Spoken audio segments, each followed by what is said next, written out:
तो पार्लियामेंट और उसके शोडाउन के शुरुआत करते आज सुबह जहां तक दिल्ली सर्विसेज बिल की बारे में बात करें तो क्योंकि यूनियन होम मिनिस्टर की तरफ से उसको इंट्रोड्यूस तो कर दिया गया है लोकसभा में, लेकिन ऑपोजिशन जितनी विपक्षी पार्टियां हैं वो जानते हैं कि उनको लोकसभा में उनका कोई चांस नहीं है क्योंकि आंकड़े उनके साथ खड़े हुए नहीं नजर आते हैं। लेकिन आम आदमी पार्टी की बात करें तो क्योंकि उनमें वो उम्मीद लगाए बैठी है जो INDIA जो अलायंस है, जिसे अगर देखा जाए तो लास्ट मिनट आम आदमी पार्टी जुड़ी थी जब वो सेकेंड मीटिंग बेंगलुरु में हुई थी और सीधे तौर पे वो सपोर्ट गैदर करने की कोशिश कर रही है कि जितने अगर विपक्षी दल हो अगर ये बिल को हराने के लिए अपर हाउस में यानी कि राज्यसभा में और दम दे सकते।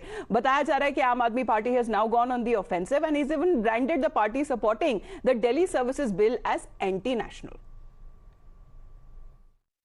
जहां तक YSR कांग्रेस और BJD का सवाल है, ये दो बड़ी पार्टियां हैं और देश के दो महत्वपूर्ण बड़े राज्यों में राज्य सरकारें चला रही हैं, आंध्र प्रदेश और Orissa.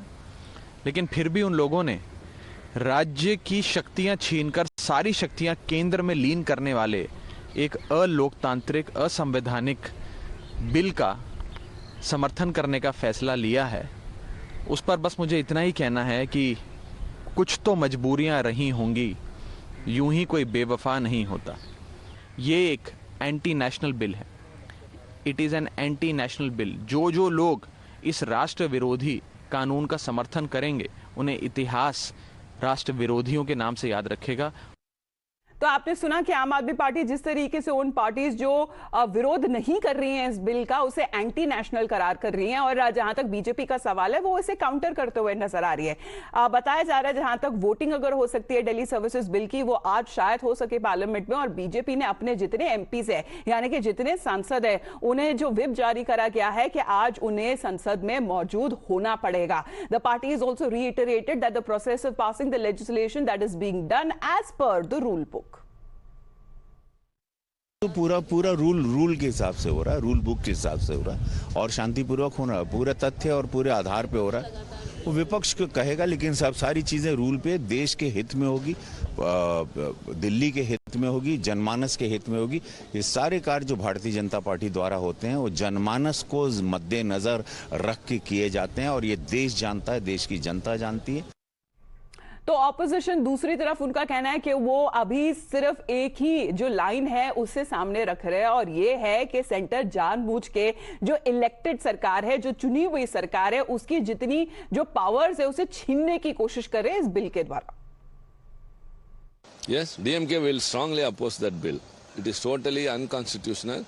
This government's attempt of bringing every bill is transgressing the rights of the states. And when the voice is for decentralization, they are trying to make the central government more and more strong and diluting the powers of the state government. So DMK will strongly oppose this bill in both the houses. In all sense, it's a draconian bill to mark the end of the federal structure of the country. So the opposition is opposed to it because the government has a vested interest in that. It's taking away all the powers of a state government of Delhi and they want to control everything and that has to be opposed. We will oppose it. तो आम Aadmi party का फिलहाल ये कहना है कि जहां तक अगर वो जितना सपोर्ट है वो गैदर कर सके उसमें वो जुटी हुई है क्योंकि ये कह रहे सीधे तौर पे कि जो फेडरल स्ट्रक्चर है उसके ऊपर सीधे तौर पे हमला किया जा रहा है।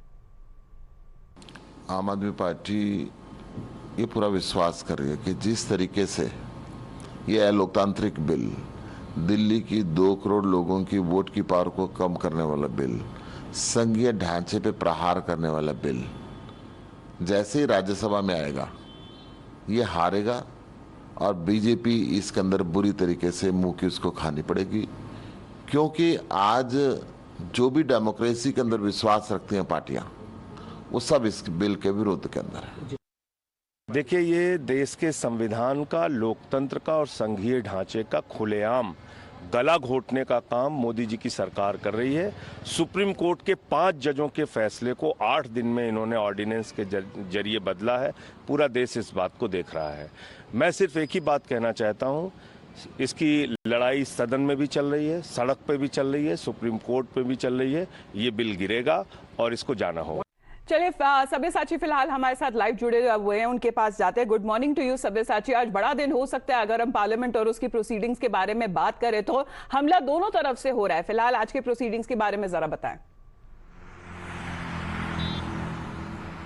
जी बिल्कुल, देखिए आज बड़ा ही अहम दिन है क्योंकि जो बिल है जिसे ऑर्डिनेंस बिल है वो दोनों ही हाउस में आने की संभावना है, लोकसभा और राज्यसभा में। देखिए लोकसभा में केंद्र सरकार की जो है वो मेजॉरिटी है, तो लोकसभा में केंद्र सरकार को इतनी परेशानी नहीं होगी। अगर राज्यसभा की बात करें तो वहां पे कहीं ना कहीं जो है मामला फंसा हुआ नजर आ रहा है। हालांकि जो रीजनल पार्टीज है जैसे बीजेडी और वाईएसआरसीपी, इनके समर्थन के बाद बीजेपी का पलड़ा कहीं ना कहीं भारी दिख रहा है क्योंकि बोथ जो बीजेडी और वाईएसआरसीपी है इनके कुल 9 एमपीज है राज्यसभा में। और वहीं अगर बीआरएस की बात करें तो बीआरएस हालांकि जो इंडिया अलायंस में तो नहीं है, बट उन्होंने ये कहा है कि वो बिल के विरुद्ध में वोट करेंगे। और अगर ऑपोजिशन की बात करें तो ऑपोजिशन के 26 पार्टियों में कुल 18 पार्टीज ऐसे हैं जिनके एमपीज प्रेजेंट है राज्यसभा में और उनका कुल नंबर जो है 109 पे है।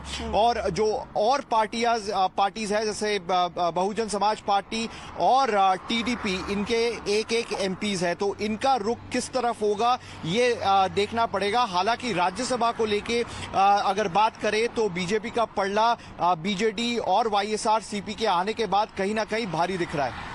जी, क्योंकि अगर हम देखें कि जो कई अन्य पार्टी है वो सवाल उठा रही है, बेशक अगर आम आदमी पार्टी की बात करें, क्योंकि ये जो अलग पार्टीज है चाहे वो पहले विपक्षी दल में क्यों ना रही हो, लेकिन आईएनडीआई का हिस्सा नहीं है, अलायंस का हिस्सा नहीं है, जैसे कि वाईएसआरसीपी और बीजेडी, उनका भी जो सपोर्ट फिलहाल अभी एनडीए को मिल रहा है उस पर भी सवाल उठाते हुए नजर आ रही है आम आदमी पार्टी। सब्यसाची बने रही है हमारे साथ, क्योंकि हम देख रहे हैं जब से मानसून सत्र शुरू हुआ है मिनटों में ही जो हाउस है उसे अडजर्न करना पड़ता है। क्यों? आखिरकार हम देख रहे हैं किस तरीके से जो हो हल्ला होता है हाउस में और कोई बिजनेस फंक्शन होने नहीं दिया जा रहा है विपक्षी पार्टियों की तरफ से। और इसी मुद्दे पर एआईएडीएमके का कहना है कि जहां तक अगर विपक्षी दल बार बार अगर जो बिजनेस ऑफ द हाउस है उसे रोकते रहेंगे तो आगे कैसे बढ़ेगा देश।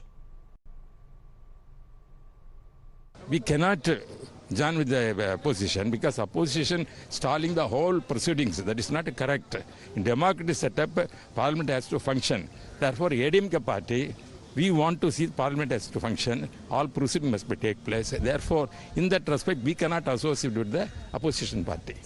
अब जहां तक अगर लोकसभा के बारे में बात करें, जो लोअर हाउस है, हमने देखा कि जो आंकड़े हैं जो आपके स्क्रीन पे फिलहाल अभी चल रहे हैं वो आंकड़े एनडीए बीजेपी के साथ खड़े हुए नजर आते हैं, लेकिन उनके लिए कोई चैलेंज नहीं होगा। लेकिन बड़ी बात यह होती है कि उसके पैसेज के बाद जब लोअर हाउस से अपर हाउस जाएगा, यानी कि लोकसभा से राज्यसभा जाएगा बिल, वहां पे बताया जा रहा है कि जो असली जो लिटमस टेस्ट है या चैलेंज है वो जो यूनिटी ऑपोजिशन पार्टीज की जो है उससे टेस्ट पर रखेगा। But even in the upper house the NDA appears to have clear edge with the BJD and the YSRCP having now extended their support to the bill। तो सब्यसाची हम इसी के बारे में बात कर रहे थे। अगर 100 एमपीज भी हो जो शायद आम आदमी पार्टी के साथ खड़ी हुई हो और बिल के विरोध में हो, लेकिन 124 एमपीज बताया जा रहा है तो शायद एनडीए के साथ खड़ी हो, जहां तक अगर ये बिल है अगर वोटिंग के लिए राज्यसभा में जा पहुंचता है तो। जी बिल्कुल, देखिए जो हाफ में मार्क है वो 120 है और एनडीए के तरफ से ये कहा गया है कि उनके पास कुल 127 एमपीज है जिनका समर्थन एनडीए सरकार को मिल रहा है। और बीजेडी वाईएसआरसीपी के आने के बाद कुल दोनों पार्टियों के पास 9 एमपीज है, तो इसका फायदा सीधे तरीके से बीजेपी को मिलेगा। और वहीं अगर ऑपोजिशन की बात करें तो ऑपोजिशन के अभी तक अगर आंकड़ों की बात करें तो टोटल 109 एमपीज है। वहीं ऑपोजिशन लगातार ये बात कर रही है कि जो तमाम इंडिपेंडेंट पार्टीज है, जो रीजनल पार्टीज है, वो ऑपोजिशन पार्टीज या इंडिया अलायंस को सपोर्ट करे, तो कहीं ना कहीं ये बीजेपी से ज्यादा ऑपोजिशन के लिए ये लिटमस टेस्ट बनता हुआ नजर आ रहा है। क्योंकि पहले अगर बात करें राज्यसभा में, जैसे आम आदमी पार्टी लगातार हर राज्यों में गई, हर ऑपोजिशन पार्टी से मिली उनका समर्थन मांगने के लिए, वहीं बीजेपी और वाईएसआरसीपी पहले से ही साफ तरीके से मना कर दिए थे कि हम किसी भी ऑपोजिशन में नहीं जाएंगे, ना ही हम सरकार के साथ खड़े रहेंगे। बट ये जो ऑर्डिनेंस बिल का अगर मामला है, वहीं वाईएसआरसीपी और बीजेडी ने अपना समर्थन दिया है। हालांकि ये बड़ा इंटरेस्टिंग होगा देखने के लिए क्या टीडीपी, तेलुगु देशम पार्टी और बहुजन समाज पार्टी, इनके भी एक एमपीज है, ये क्या बिल को टक्कर की लड़ाई होने वाली है अगर आंकड़ों के हिसाब से देखा जाए राज्यसभा में। बने रहिए हमारे साथ, क्योंकि इसी मुद्दे को लेकर एक जो नो कॉन्फिडेंस जो मोशन है उसे मूव किया गया था और एक्सेप्ट करा गया था कुछ ही दिन पहले स्पीकर ओम बिरला की तरफ से। हमने देखा कि दो ऐसे मोशंस मूव करे गए थे, एक तो आईएनडीआई अलायंस के साथ और हमने देखा दूसरा जो बीआरएस के साथ। उन्होंने कहा कि वो अलायंस का हिस्सा तो नहीं है आईएनडीआई का, लेकिन वो अपनी तरफ से एक इंडिविजुअल और एक इंडिपेंडेंट मोशन मूव कर रही है सरकार के खिलाफ। लेकिन इसी के मद्देनजर अगर कांस्टेंट डिस्ट्रप्शंस हो रही है, वहीं पर बताया जा रहा है सूत्रों के हवाले से कि लोकसभा स्पीकर ओम बिरला नाराज हैं क्योंकि कांस्टेंट डिस्ट्रप्शंस हो रही हैं। कल की भी जितनी प्रोसीडिंग्स थी वो उसमें उन्होंने हिस्सा नहीं लिया और बताया जा रहा है कि बार बार अगर लोकसभा में जो डिस्ट्रप्शंस है, जो शोर है, हम देख रहे हैं कि जैसे ही सुबह 11 बजे पार्लियामेंट कन्वीन होती है, कुछ ही मिनटों में हाउस को adjourn कर दिया जाता है, because the sources have been saying that he has expressed his displeasure both to the treasury and to the opposition benches, registering his deep disappointment over the action of certain members in the house. He has also learned to have conveyed that the dignity of the house is very important and he will not preside over the house till all of the members of parliament behave themselves. This reflects the anguish of the Honorable Lok Sabha Speaker. The opposition party on one side is claiming that it wants discussions in the House. On the other side, they are disrupting, they are sloganeering. So I think if the Lok Sabha Speaker, and that's a constitutional position, if he has put out something like that and expressing his anguish, it is incumbent on everyone to take that in the right spirit, take it in a positive sense, and certainly allow the House to function. It's a very sad thing for the parliament to function, because today you see ruling party members were agitating. Ruling party members were agitating, disturbing the house in the afternoon. All the India Alliance partners wanted a discussion on Delhi bill, and we were prepared. From Congress party, Dr. Shashi Tharoor was listed as the first speaker. He was ready with his speech. We opposition parties are ready to cooperate with the Honorable Speaker, but the ruling party is not letting the house to function, and Mr. Modi is not at all concerned about the parliament, and he is not ready to come to parliament.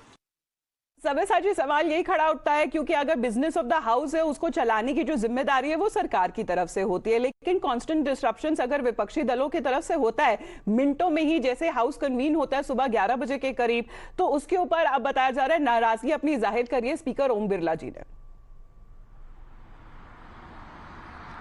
जी बिल्कुल, आपने सही कहा। देखिए कल भी 2 बजे जब house शुरू हुआ तुरंत ही एडजर्न हो गया, क्योंकि लोकसभा स्पीकर ओम बिरला ने अपनी नाराजगी जताई है। उन्होंने साफ तरीके से ये कहा है कि जो ऑपोजिशन की पार्टीज है और ट्रेजरी बेंच है, उनको कहीं ना कहीं जो हाउस की डेकोरम है वो उसको मेंटेन रखनी चाहिए और हाउस को ठीक तरीके से फंक्शन करना चाहिए। और उन्होंने साफ तरीके से ये भी कहा कि वो चेयर पे नहीं बैठेंगे जब तक हाउस ऑर्डर में नहीं आता। वहीं ऑपोजिशन पार्टीज ये कह रही है कि वो तैयार है स्पीकर के साथ कोऑपरेट करने के लिए, बट उनका सीधा निशाना जो है वो केंद्रीय सरकार के ऊपर है कि लगातार रूलिंग पार्टी पार्लियामेंट के जब चल रही है तब रूलिंग पार्टी डिस्ट्रप्शन क्रिएट कर रही है, क्योंकि ऑपोजिशन लगातार ये चाह रही है कि दिल्ली ऑर्डिनेंस बिल पे वो अपना पक्ष रखे। और कहीं ना कहीं कांग्रेस के तरफ से भी शशि थरूर कल रेडी थे बात करने के लिए और अपना पक्ष रखने के लिए, बट उनको बोलने का मौका नहीं दिया गया, क्योंकि रूलिंग पार्टी जो है लगातार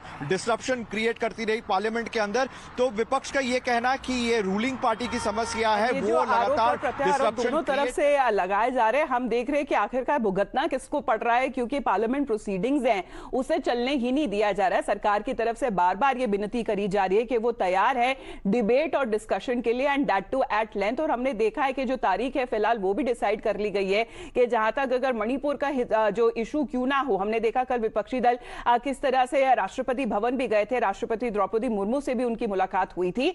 सरकार का यह कहना है कि वो डिबेट और डिस्कशन के लिए फिलहाल तैयार है। धन्यवाद आपका सब्यसाची। हम लौटेंगे आपके पास with more news and updates continuing on the other side of a very short break.